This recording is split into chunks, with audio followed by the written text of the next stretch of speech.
भारी भार ढोने नहीं दे।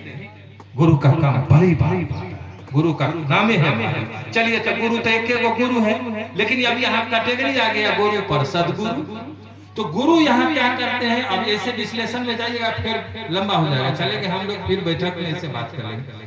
चलिए सदगुरु पर जाते हैं। सदगुरु क्या करते हैं? सदगुरु मान लीजिए कैसे बताया, एगो व्यक्ति एगो व्यक्ति बेटी तो बड़को होता है, 12 वोल्टी 14 प्लेट 16 प्लेट कई प्लेट, ओकरो से बड़का नहीं बेटरा। अब जितना बढ़ के बैटरी को वोल्टेज चार्ज कहाँ से होता है? बिजली से। वो बिजली से चार्ज होता है, चार्ज हो गया जितना, तो वो अब बिजली नहीं है तो वो अपना बिजली पैदा करता है, उसी से घर में बल्ब जला देता है। बहुत आदमी उसी से पंखा भी चलाते हैं, बहुत आदमी उसी से अपना जैसे जैसे जितना बड़ा बैटरी रखले हैं घर में वैसा चार्ज हो जाता है, उससे अपना घर का उपयोग कर लेते हैं। चलिए हम यहाँ थोड़ा सा इस पर बताते, बैटरी का उदाहरण दे दिए, थोड़ा समझ में आ गया कि क्या बोल रहा है। तो सदगुरु के विषय में कहा जाता है वह परमात्मा शिव के करुणा भाव से, यानी दया भाव से, उसकी जो गुरु भाव है उसी से वह दया लेकर वह जो दया करते हैं वह अपने शिष्य पर को अपनी दया मात्र से शिष्य के मन को शिवोन्मुख करने का काम करते हैं, यानी शिव से ही दया लेते हैं। चलते चलते चलेंगे, साहब की चर्चा को सुनिए। साहब ने कहा कि करुणा भाव ही उसका हेड ऑफिस, ब्रांच ऑफिस दया। यहाँ आइएगा, वही दया भाव जो वह शिष्य के अंदर उतरता है। कोई गुरु सदगुरु होते हैं, और जो सदगुरु उस दया के स्टॉक को करता है वो अपनी दया मात्र से अब क्रिया नहीं करेगा, अब वह बात भी नहीं करेगा। उसके करेंट इतना है कि उसके स्पर्श कोई अगर शिष्य गया, उसके शरणागत कोई शिष्य गया, उसमें इतनी ऊर्जा है सदगुरु में कि वह अपनी दया मात्र से उसके मन को क्या करेगा? शिवोन्मुख कर देगा, परमात्मा की ओर उन्मुख कर देगा, उसको सदगुरु नहीं। लेकिन यहाँ बात आती है कि वो दया आया कहाँ से, करुणा भाव है कहाँ, वह सृष्टि के अणु में है कौन, इस जीव में आता कौन है, ये 5 तत्व में आकर के हंसता कौन है। कहा पाशबद्धो भवेत जीवा पाशमुक्तो सदा शिवा।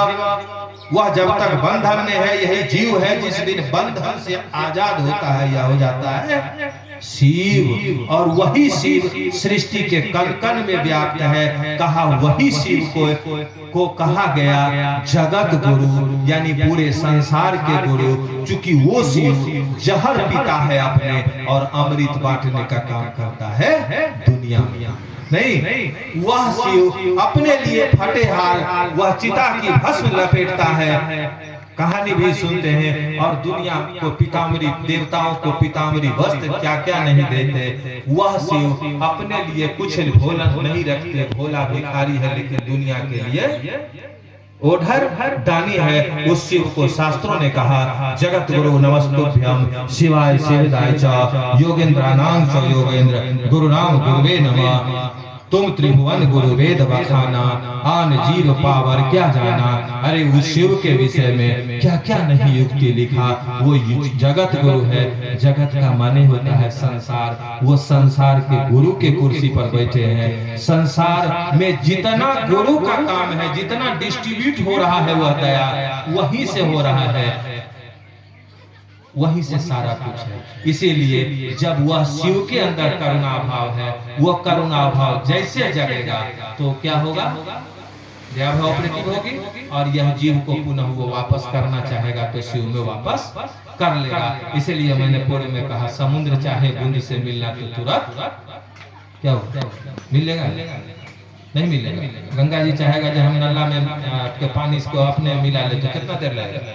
एक के बेर गंगा में उफान आएगा, सबको मिला नहीं मिला लेगा। लेकिन एक तरीका दिया, वह शिव चाहे तो क्या नहीं हो सकता है, लेकिन उन्होंने तरीका दिया। साहब श्री हरिंद्रानंद बाबू को भेजा और उन्होंने कहा कि साहब श्री ने कहा कि आओ चले शिव की ओर। सबको कहा, चूंकि शिव को सब मानता है, सुर असुर सब पूजित है, वहाँ कोई जाति धर्म भेदभाव नहीं है।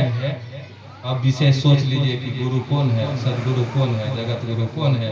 अब विशेष होगा तो साप्ताहिकों में कि बैठियों का गप कर लेंगे। समय बहुत ज़्यादा है, चलते हैं एक भजन से इस कार्यक्रम को विराम फिर कर लेंगे।